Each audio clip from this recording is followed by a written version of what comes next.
right, well, I'll lead us off. Well, welcome to this presentation on markets and marketing. Again, I'm Michael Carter Jr. with Carter Farms and Aquaculture.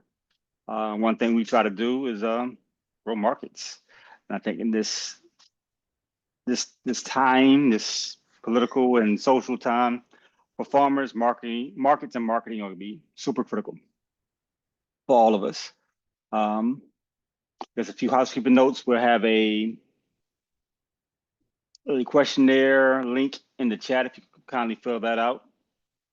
Once it shows up in the chat, that helps us to continue to do these types of programs with Virginia State University Small Farm Outreach Program.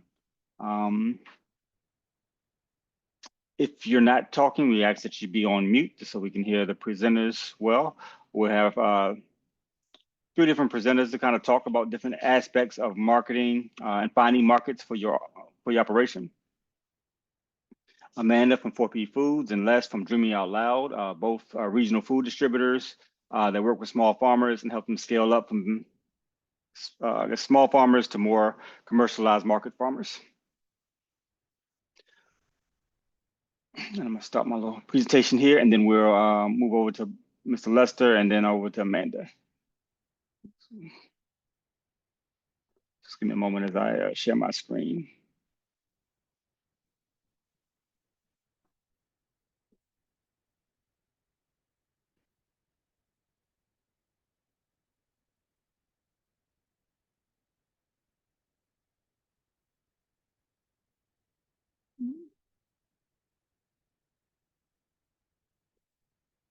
Again, we're going to talk about growing your business operations. And I think that's an important aspect of our farming operations is our business operations and its growth. It's like you want a healthy crop, you like a healthy business operation. And those things start with having a good market for farmers.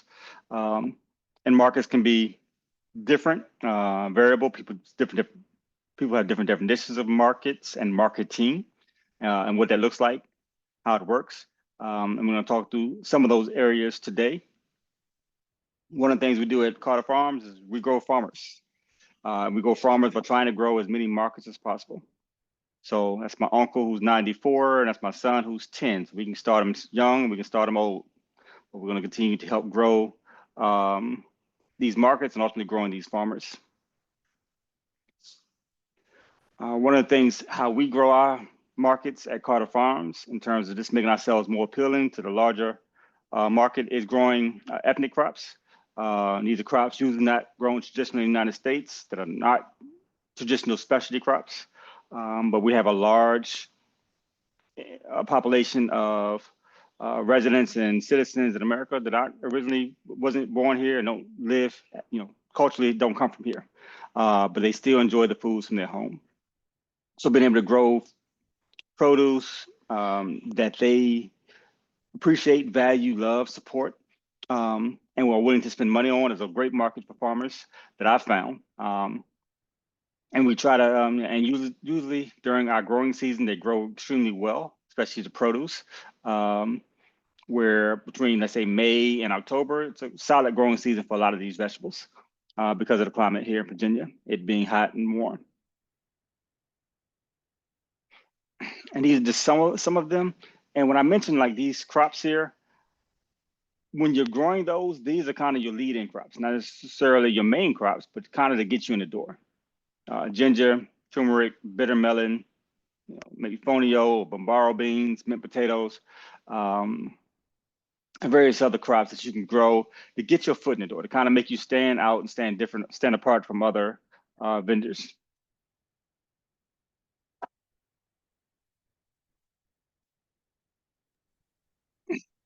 Now, in finding and creating markets, I encourage you first to search locally. Look for local markets. Look for smaller markets, either farmers markets, at grocery stores, ethnic grocery stores, food stands, churches, schools. There's a lot of different local markets in our area. And then from those local markets, you can expand out. I always encourage you to diversify your produce and proteins. One of the biggest aspects I always encourage is selling your story and operation first. Then many scenarios, which I'll talk about at the end, there's a need or desire from a vendor standpoint, from people that's buying your produce, to be able to sell it. And you are able to sell it by having a story around your produce, your farm, your personality, how you grow, when you grow, what got you into growing, the type of person you are that grows it. These make it easier for, if you're going to sell it to a store or a restaurant, easier for them to sell it to their customers. And that's so critical because we all have stories. We all have different reasons about what we got in it, what drives us, what is our passion. And that has to be expressed from a marketing standpoint to, again, distinguish you from the produce that you find in Walmart or Food Lion or Giant or Kroger. You want to be able to have a distinguishable story that separates what's on the shelf from what is coming from your farm. Another great thing we try to do is under promise and over deliver. Many times we can over promise a lot of times, try to win the sale, and then when you don't deliver on those things, it leaves a bad taste in some people's mouths. So it's good from my standpoint to under promise, over deliver. Don't promise too much. Promise what you can realistically do if in the worst case scenario, and then if you over deliver, hey, it's a win-win-win. Communicate, and communication is one of those key areas in every relationship, but especially in a farmer to store, farmer to market relationship. Communicating. When there's issues, communicate. When there's abundances or a surplus of items, communicate. That can be communication through direct talking to the person that you're working with, or communicating through signage and marketing that, there's an abundance and we want you to support us. And I'm going to stop my portion right here, and I'm going to bring in Lester from Dreaming Out Loud to share some thoughts and comments related to marketing.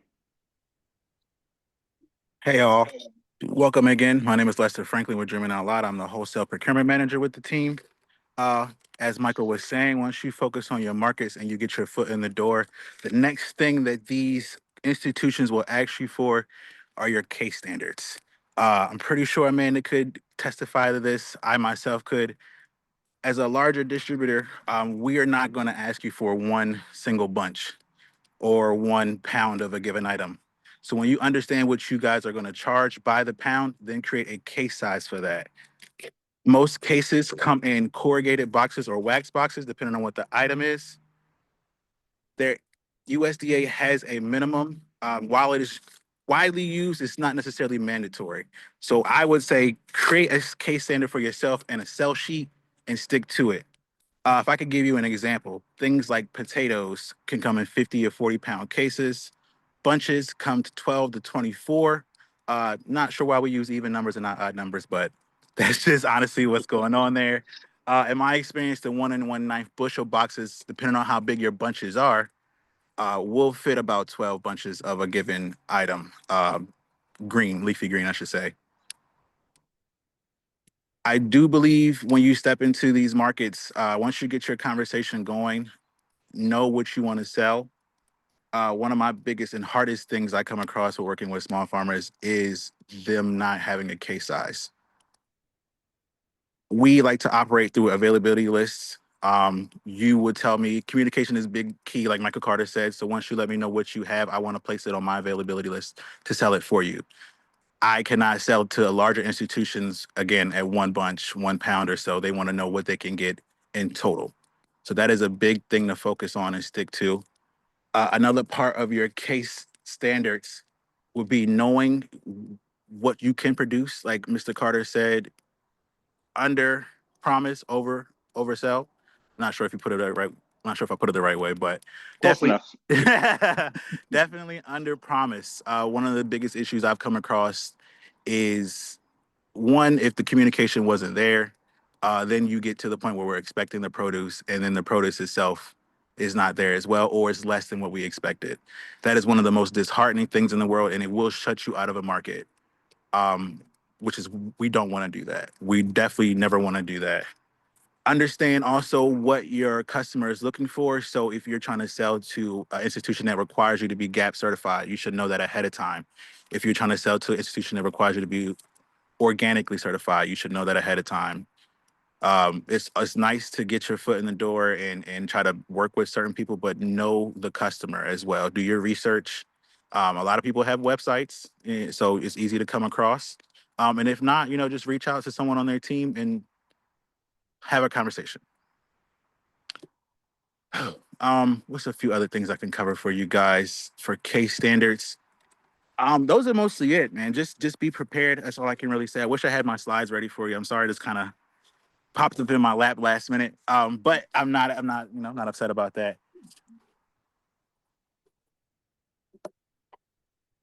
It's all It's good. it's all Any good. questions for Les from anyone, or any questions in general?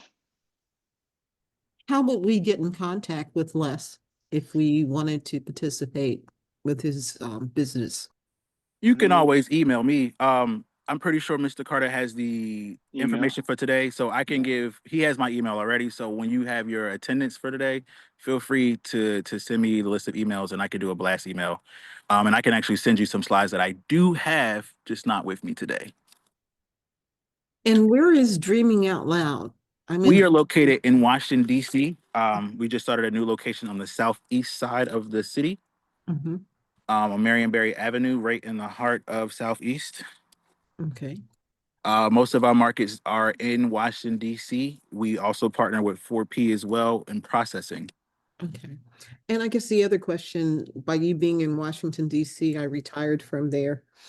I know parking is an issue. If I were to bring produce there and not have to worry about my car being towed, Oh, are okay. there any Specifically for our accessibility? location, for our location specifically, you'll be fine. Mhm. We have an area for trucks and vehicles to back in, and so we can receive. Now, other areas in DC, I would say pay attention to the signage, pay attention to the signage, pay attention to the signage. And Ms. Robeson, we're working on for the summertime a collaboration with us and Dreaming Out Loud to work on a pickup schedule. Yes. So ideally, and you being just because I know where you are, I mean, you're right off the highway in Thornburg, so we could come and pick up from you ideally in the summertime as we work through some of these things. And I guess the other thing is for farmers who aren't from DC, are there any license requirements for out-of-state vendors? It depends on what the final destination is. I will put it to you like that. So for example, if we are working along with 4P and 4P is purchasing your items through us, which would be backwards, but if because you guys are closer, but if you guys are working with 4P and we're working with 4P and we're selling them your items and their food is going to the schools, it would need to be GAP certified. Now, if we're working with the local food purchasing agreement as a DC recipient of the grant, we don't need a GAP certification. Our requirement is to be 500 miles outside of the city. So I like to put it at the very, very tip of DC and go 500 miles to the south, to the west, to the north.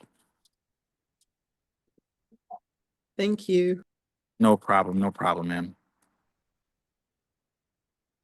Anyone else there? And then before I check off here, 94 is a great age. I think you said that your uncle was. I would love to pick your brain about the things you've seen. I know this is off topic, but if you got some time for me one day, sir, I would Well, take it. definitely can pick your brain. Now, I'm not 94. Just let you know, it's Yeah, not no, you me. said your uncle or so. Yeah, my uncle. Yeah, but he's a great resource as well. Yes. And again, that kind of goes to how I do my storytelling. I put these little tidbits in just to see what bites.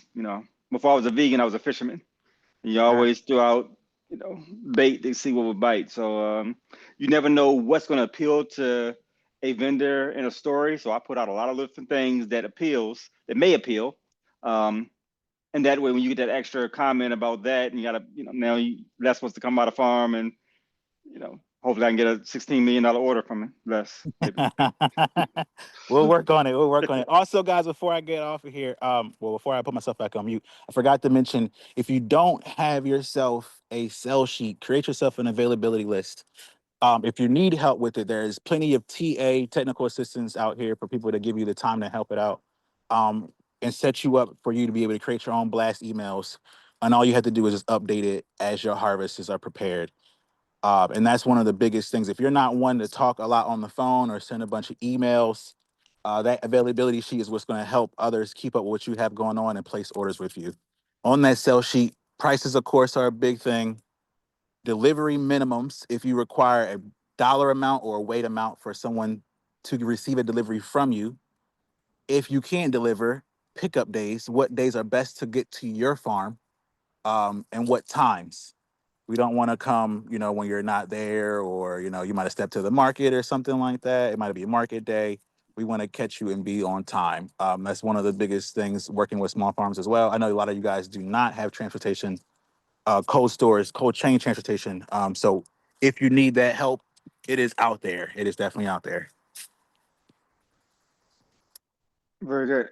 Any other questions for Les? All right, very good. Well, Les, thank you. Yeah, you can put yourself on mute. No problem. And again, send me those emails and I can send them the slides. I will do. Thank you. Thank you. And next, we're going to have Amanda from 4P Foods calling in from southern, sunny, or northern, or central California. I'm not sure which part, but welcome back, Amanda. Thank you. Yeah, I'm in Southern California, but yeah, love that Michael always includes us. Everybody else at 4P Foods is in Virginia except me.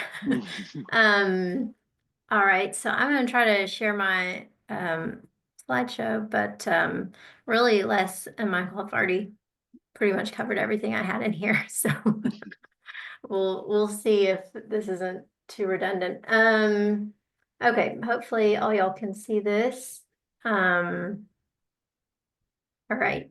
So I just put together some wholesale readiness. So it applies to 4P obviously, and if you are gonna also reach out to DOL, or we're a bunch of us are in this, so this can apply to a lot of different food hubs, wholesalers, and distributors. But this is hopefully a little bit more general around selling to wholesale. So first, again, this has already been mentioned, but the product availability is really pretty critical. And for me, that does start with who. Just like Michael said, you're creating your story and telling us why you grow what you grow, or why you have the product that you have. So it does start with you, and that's always a really important part of the story, because there's just broccoli, but then there's also like your broccoli and why you grow it and who you are and what your story is. So that is pretty critical. So just breaking down what the availability would entail is like who you are, start with that, and then what items, because a lot of times people like to say like, oh, I just grow a lot of summer vegetables. Like, okay, well that's good, but like don't be afraid to be real specific about what items those are, when it's available. So like not like July 7th, but an idea like early July, mid-July, that kind of time frame is always really helpful.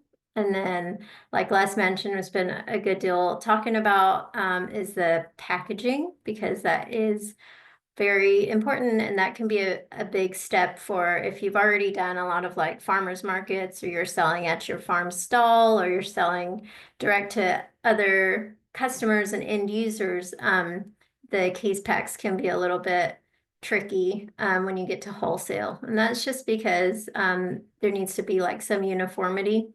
So there's a lot of guides out there, and happy to share those as well, like what we work off of.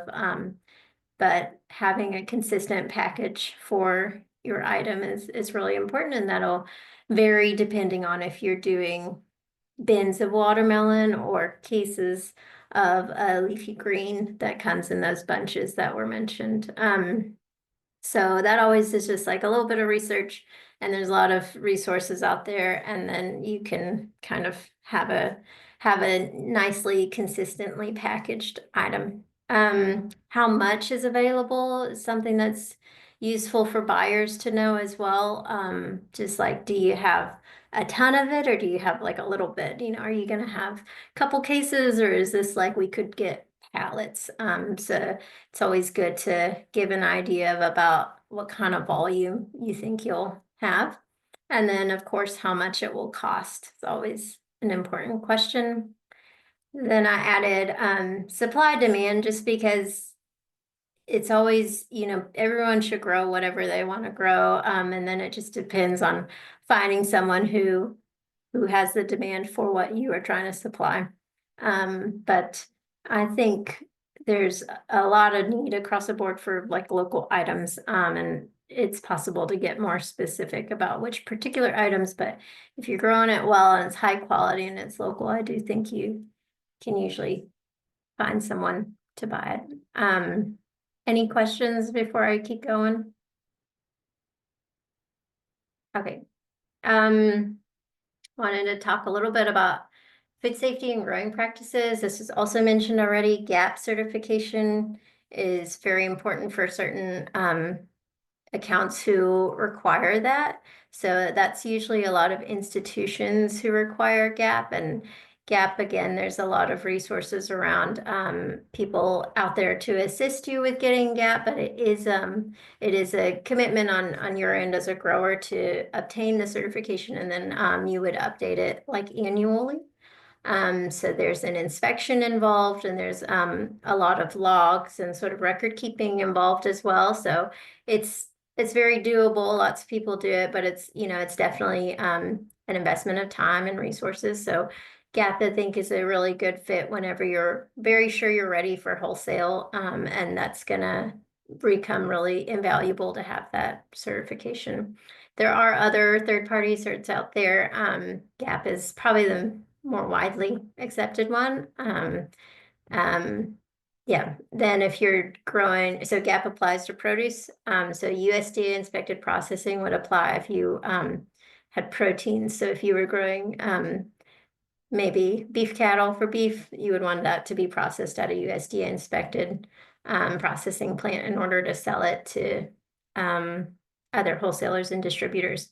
Again, trying to make this general, so you might find someone who's okay with custom processing, but generally speaking, that's what you would be looking for in wholesale. Then there's also practices related around your growing.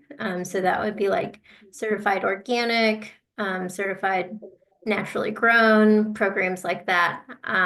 We always love to hear, even if you don't have a certification, if you're not certified, but you do grow organic, that's always really great and important to hear as well. So you don't necessarily have to be certified unless a buyer is like specifically only looking for certified organic. So like Les mentioned, you'd want to be really in tune with what your buyer was looking for. Then there's a lot of the fun bits, which is like logistics. This was touched on, delivery. Definitely have an idea of what your minimum order is, because you wouldn't want to be driving 60 miles to deliver 2 cases of something, unless it was maybe, on your way to somewhere else or whatever the case might be. You'd want to just have a real good like plan around what makes sense for you and your operation to deliver. And then on-farm pickup, at least for 4P, is very possible, but it's like always a game of like the routes and figuring out where you are on the route, what day it is that we are there picking it up. And I think it's the same for a lot of other people as well. Pickup can be an option, and it can work really well for everyone, but sometimes there's a lot of little pieces to work through.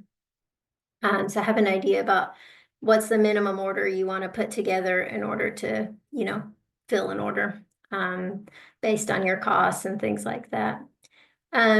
Just a real quick overview of like how payment and all that works. Like, this is again more general, but generally you'll get like a purchase order from the buyer who's like, okay, we talked about this.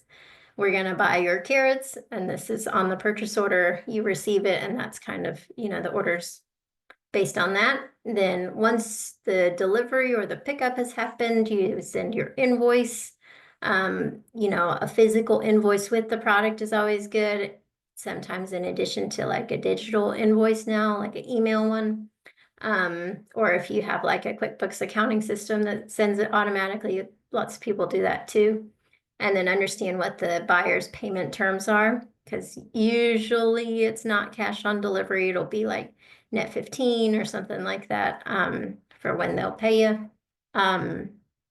And then, yeah, the storytelling marketing is so important. And there's a lot of people much better at marketing than me. I'm not really good at that, but there's a lot of people who have good social media skills, like things like that. That's all really very valuable in this day and age. I don't think I have a ton more. We have our website. We have a prospective vendor form as well for anybody who is interested in selling to us specifically. But again, hopefully this information was useful no matter who you want to sell to. And then I added my contact here too. Yeah, so that's all I had, but I'm happy to answer any questions or whatever. Anyone have any questions? I'm gonna put it in the chat here. Amanda, you can put that. Is that procurement at 4P Foods? Yeah, that's right. I'll type it in here. All right. I don't know. Procurement was a 1Q or 2. Any questions for Amanda?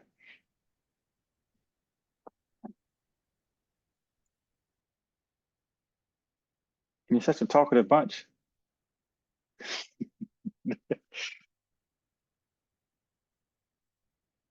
Very good. Well, thank you, Amanda. I'm sure there may be some other questions as people finish chewing their food and stuff. And I'll share a little bit more about me, and I'm really big on storytelling and making sure we tell our story properly, because to me, that's our biggest crop, is our story. You know, and the crop doesn't get affected by the government and lack of grants. It doesn't get affected by, actually, it actually adds to it. Doesn't get affected by drought, weather, trade wars with China. Your story will still grow despite those challenges.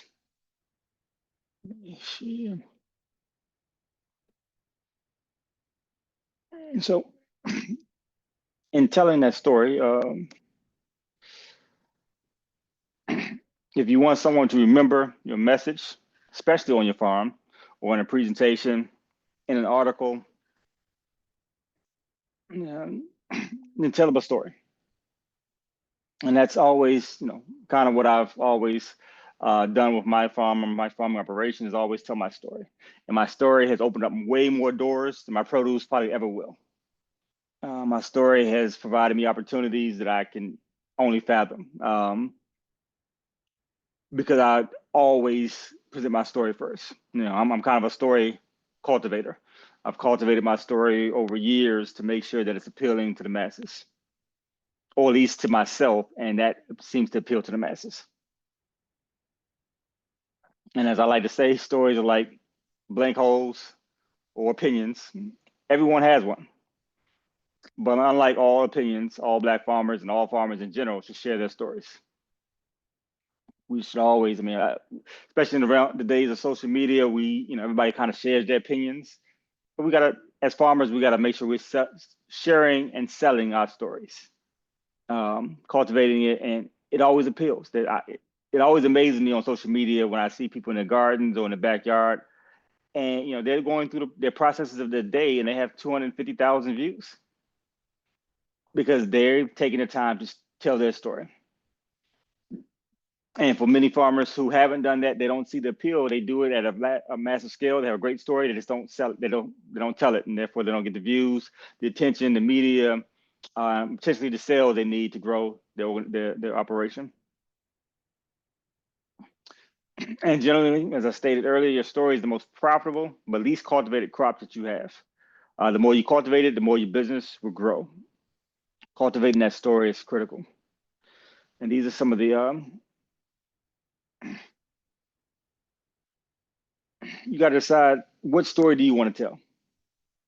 And you can tell multiple stories about your farming operation. You could tell what you grow, how you grow, the reason for growing, your experiences that got you to growing. Yeah, the list goes on and on. Things that you do outside of growing. I've been to so many different farms, and every farm is like a fingerprint. It's very unique. And that uniqueness makes people want to attend there more and more.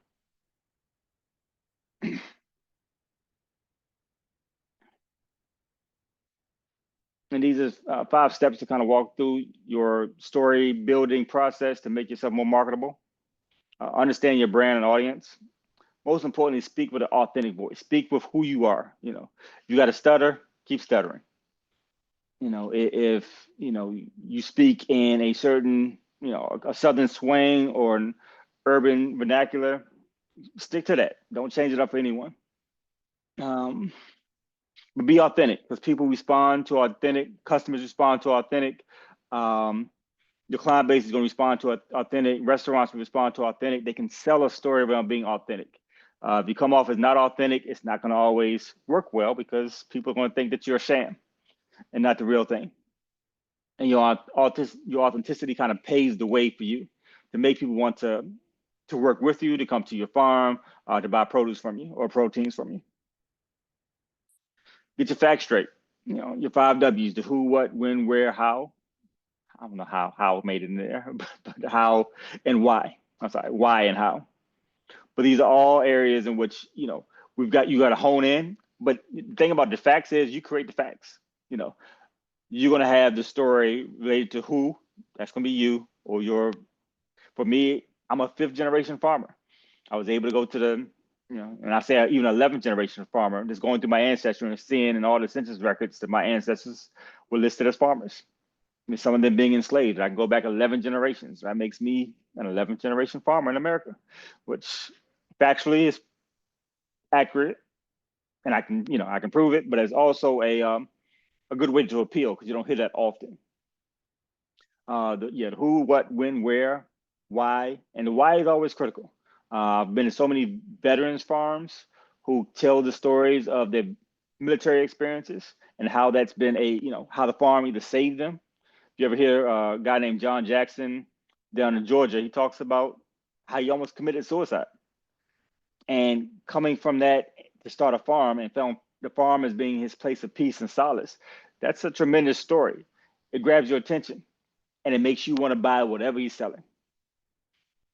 And those are critical things for farmers to have, is being able to use your vices, your what may be seen as weaknesses, as strengths, as vulnerabilities, to be able to share and help others who may be having similar experiences, be able to connect with them and empathize with you. The power of specifics, details, and imagery. Again, what I just said about Mr. Jackson, what I do all the time, I paint pictures. That farmers, you know, we can paint pictures with our words, with our practices, with our daily activities.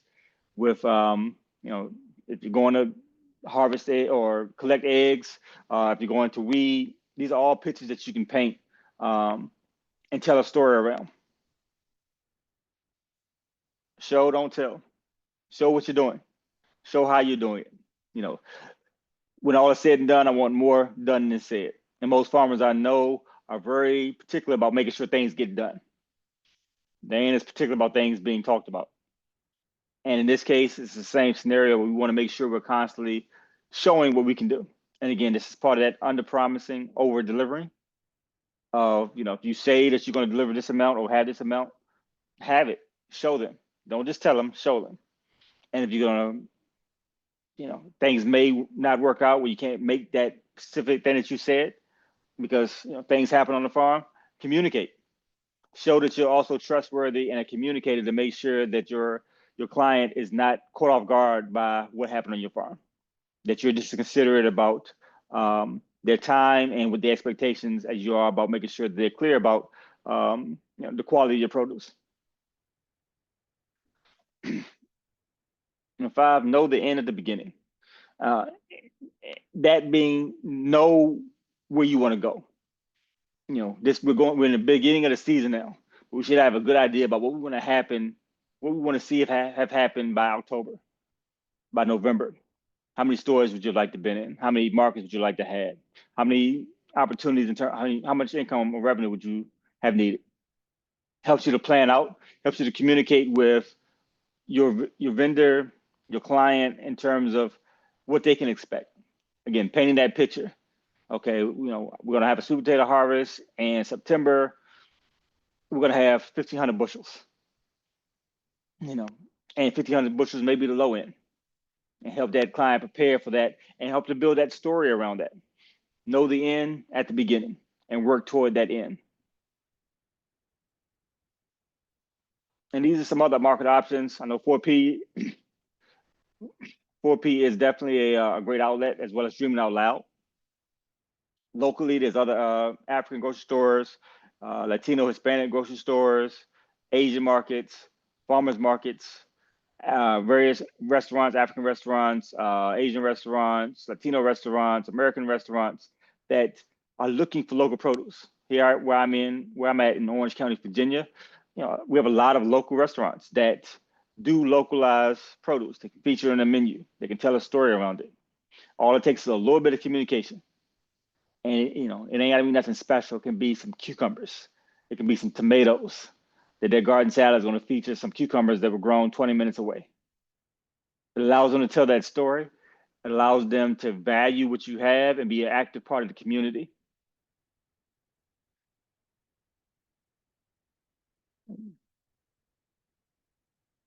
And Amanda talked about this before. We didn't talk about this much. Pricing. And Amanda, unless you can jump in where you want to, but that's a key aspect that that farmers sometimes have trouble with. How do you price your goods? And I'm gonna stop right here and allow Amanda or Les to kind of share their advice on pricing goods. Not to undersell, but then not to make it so that it's caviar as well.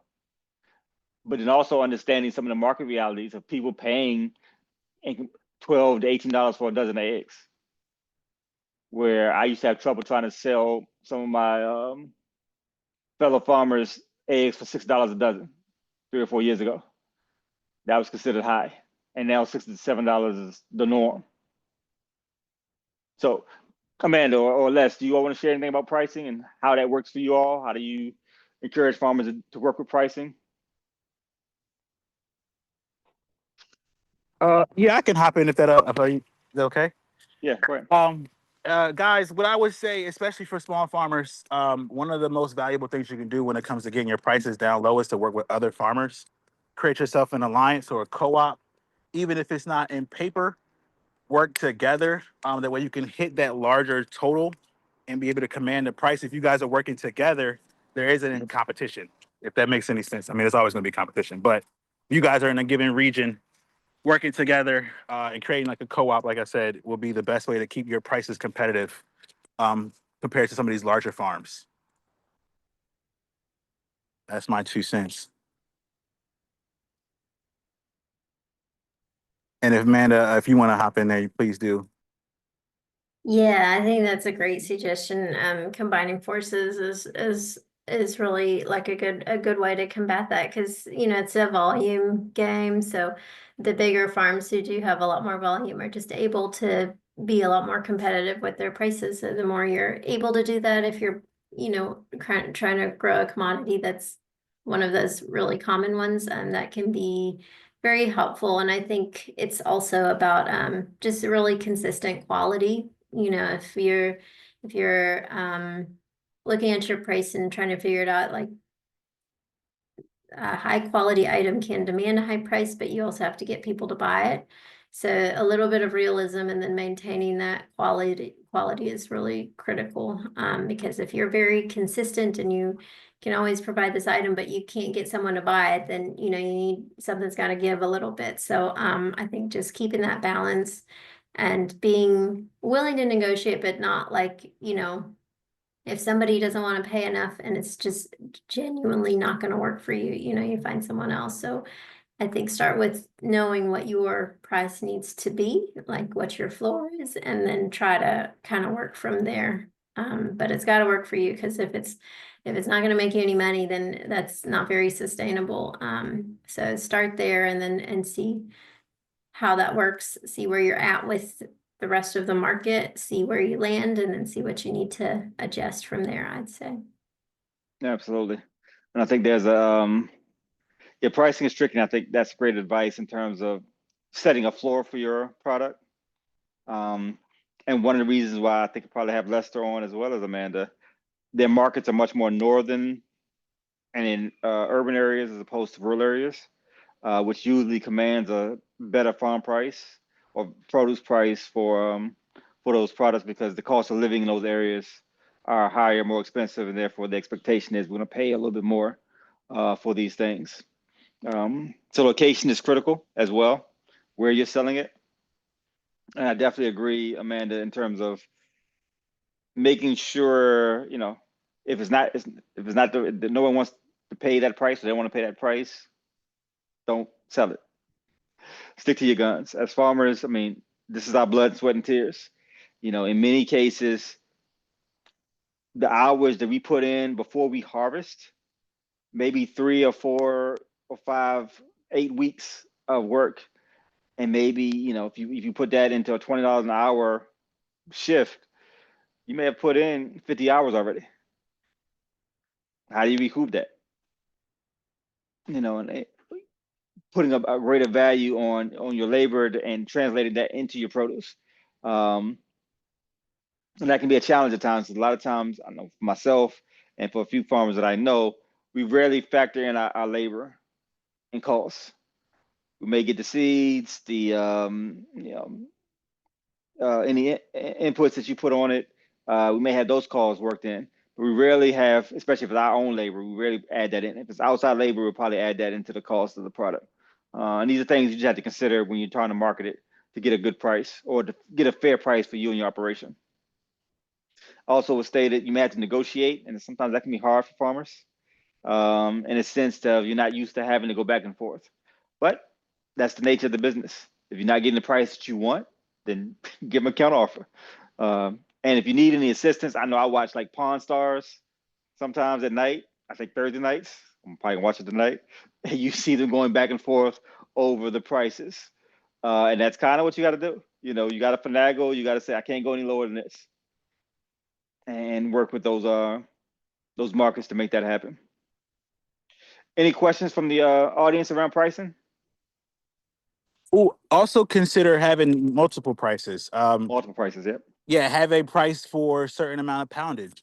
Mm-hmm. If they want 100 pounds, you give them one price, but if they promise to take 700 pounds, you have another price. If they promise to take 100 pounds a week for 5 weeks straight, you can give them another price. As long as they're talking to you about it, you want to work with them because pricing, again, like you guys said multiple times, it can put you in the market or it can take you out. Yep.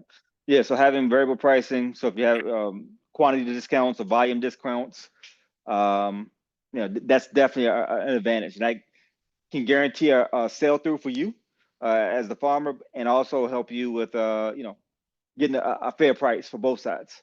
And pricing is usually something that's usually tougher to talk about. I working with various farmers, I get calls all the time about the pricing. Hey, Mike, they told me that what the price was, that was too low. I took it, but it was too low. Like, hey, so and sometimes it takes some practice to be able to say no, to be able to say I need to negotiate. And if you feel like you need some assistance, call myself, call some other farmers who may have more experience in the marketing area to assist you in helping negotiate that price if that's not a strong point of interest of yours. And having those variable prices for quantity discounts or volume discounts is a great advantage as well.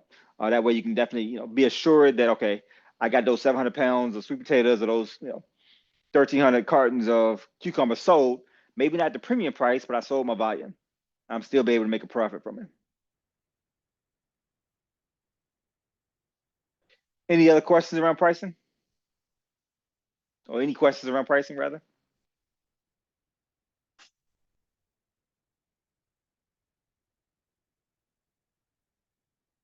You all are such a quiet and good audience.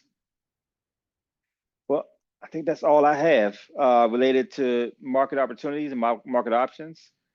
I want to field any questions that you all may have related to markets and market options.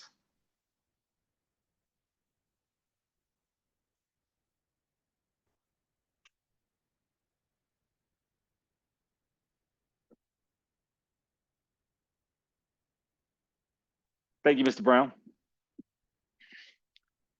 I'm doing such a good job that no one has any questions. That's a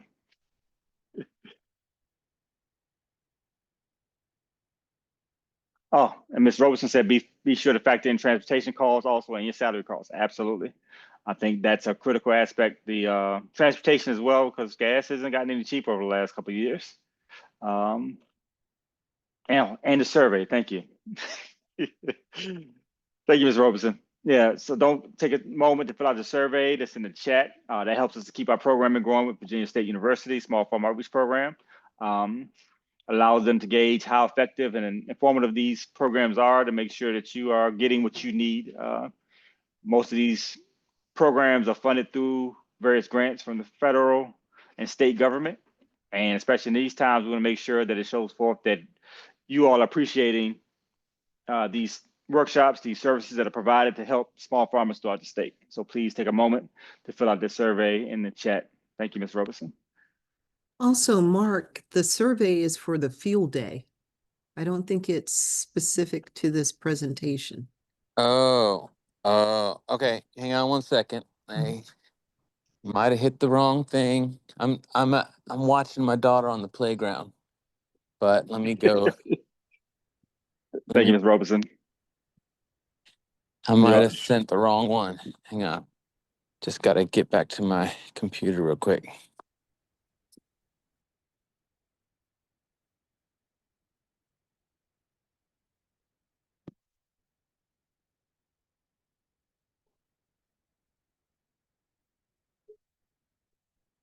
Any other questions or thoughts?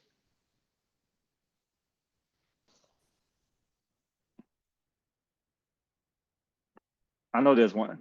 I feel like the past the end of the service, I'm about to ask for the, is there one? I guess one other thing Hey, that I Mike. would add, I'm sorry, go ahead. Sorry, hi. Did have a question. It's more administrative though, because I headed into the session a little late, so I only caught a good 30 minutes, which was great.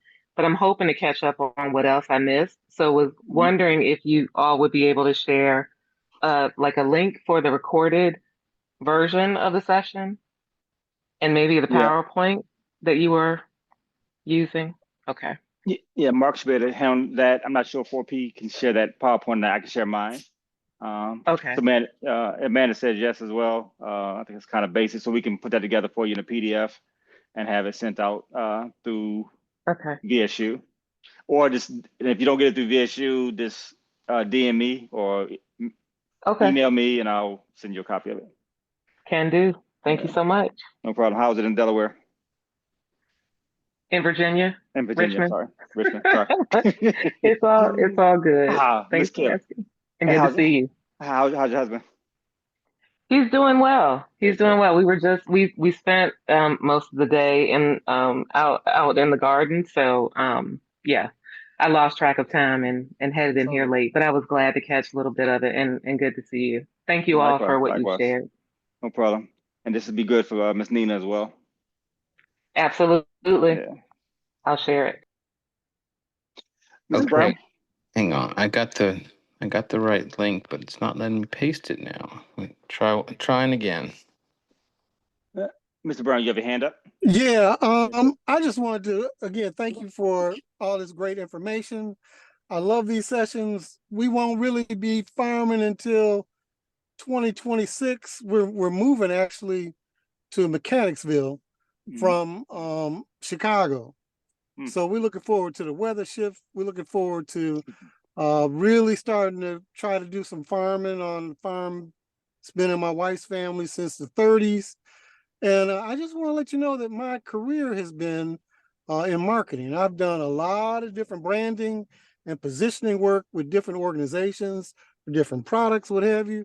So I may be able to lend some assistance on that bit.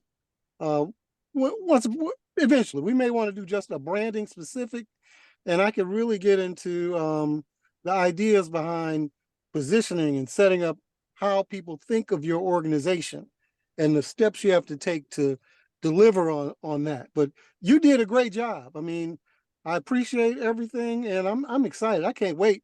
I can't wait to tell my stories, man. I'm just gonna tell you. Very good. What part of Chicago are you in? South side, west side, north side? Actually, I'm in Oak Park, which is just Outside the of western border yeah, I got of you. Chicago. Yeah. Yeah. So My not, church is on the south side, though. I got you.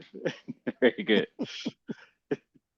Very good. Well, I'm glad you can make it, and I'm glad you can enjoy it. I look forward when you get down here. Email me so we can connect and We can assist you how we need to assist you to make that transition from Chicago, Mechanicsville. I'm looking forward to it. Yeah. Thank you so much. No problem. Thank you. Mark, it was still the field day survey. Oh, it doesn't show that for me. The one that I just posted. The one I clicked on. If you click on Other it, people check it out, because it Yeah. starts out saying something about field day when I click on it. Ms. Robertson, Anybody on else? mine it says expanding your operations for growing your markets It for the is? day. Yeah. Okay. it might be you had something else open in your browser and it's Maybe. taken from the history, maybe. Well, now, Marcus, it's twofold. So it says field day once you hit next. Oh, and then Oh, it goes does it to say the field survey. day? Okay. Oh, Yeah. So the okay. first page and then the second is field day. So you Okay. both are Oh. right. That's how it works. Well, Both- All right. it might. I just did it. Oh, because it says objectives of the field day there. yeah. Yeah, just disregard that. This Okay. is for this workshop. So the questions will relate to this workshop. So Okay. and yeah, it might say that the language is a little bit different, but you can just disregard that part. And I also put in the chat, for those of you that are new, the Virginia Department of Agriculture also publicizes for the different markets throughout Virginia, the prices that farmers sell their products for. And that kind of can help you set your price based on your region because it covers various regions all across Virginia. And I found that helpful with my price setting. Absolutely. That's a great resource to have because it does cover various farmers markets throughout the state, not just one. So you can find out, where your location is or where you're trying to set it, where you're possibly going to sell it. And Ms. Robertson, we're looking to probably have a gap training session with VDAX in July that you'll get an invite to as well. And I'll be talking to you next week. I mentioned you to a couple of people, so we're going to do something maybe with you in the summer as well, if you're up for it. Yeah, you're on mute now. Definitely. All right, very good. Anyone else have any questions, comments, thoughts related to expanding your operations by growing your markets? Hi, my name is Michelle Jackson. I just wanted to reach out to Mr. Brown. I actually work at the Home Depot in Mechanicsville. So when you come to town next year, reach out to me. I'm usually there on Thursdays and Saturday evenings after 6. I love the way the community is building out. Let's see, add him back in here. I think he left out. Oh, he left out? Okay. But he's coming back in. You may want to say it again. Okay. Is he available, Mr. Brown? Yeah, I heard you just as I was leaving to go to another meeting. Okay. Well, my name is Michelle Jackson. I said, somebody called my name. My name is Michelle Jackson, and I actually work at the Home Depot in Mechanicsville. I've been there 10 years, so reach out to me when you come in, when you come in town. I sure will. And I'll be able to, tell you about, I've been in Virginia all my life and in this area, so I'll be able to tell you where most of everything is. Show you around, what have you. I don't know if your wife is from the area, but it's changed a lot. Yeah, well, her Uncle Fred and Aunt Maud had been property owners there, like I said, since the 30s, and they lived to be in their hundreds. So wow. I've been going down to the farm for like 40 years. Okay. So a little bit familiar with the area, but only from a visiting aspect. Okay. And I heard But I someone will saying look you something up for about sure. a family member that lived to 94. My mother's 92. Her mind is sharp like she's 25 years old. It's amazing to me. So it's in the genes. Somebody's got some good genes out there. Yeah. Yes. All right. Excellent. I look forward to it. Yes. Reach out to me. Just come to the store. I'm a cashier, so I'm usually working at a cashier in the lumber yard or in garden. All right. Okay. Thank you guys. Very good. I'm be looking for that family deal now. Okay. All right. Friends and family. All right. Ms. Jackson, we all gonna be looking for that, so you can let us know when those plans go on sale. Okay. All right. Thank you. I'll do that. Very good. But any other questions, comments, thoughts around growing your markets? All right, well, very good, because I know y'all are trying to get back to eating or fixing a meal or going about the rest of your beautiful Thursday afternoon, evening. So thank you, everybody, for coming on. If you haven't taken a chance to fill out the Qualtrics survey, please do. And thank you again. We have another one of these next Wednesday. Actually, not virtually, it'll be in person at my farm, growing ethnic vegetables in the greenhouse. Again, that's next Thursday. Next Wednesday at Carter Farms at 6:30. I want to thank Amanda and Les for sharing their expertise around markets. Thank you, Amanda. Enjoy it, because it's 3 o'clock there? It's 4:30. Yep. 4:30. Yeah, stay out of rush hour. Unless, yeah, you stay out of rush hour too. I think rush hour in DC doesn't into like 10 or 11 at night. Thank you, Les, for dreaming out loud. Thank you, Amanda at 4P Foods. Thanks, everybody. Thank you, Dr. Roberson. I'll see you over there. Thank you, guys. So long, Thank you so everybody. much. Have a great Can night. you let your mom and your dad know that we said hey? I will do. I will do. Good job, Mike. Thank you. And Uncle Yeah. Roland, hi. Hi to you, cousin. Cousin, right. Thank you all. There you go. Bye-bye. Bye-bye.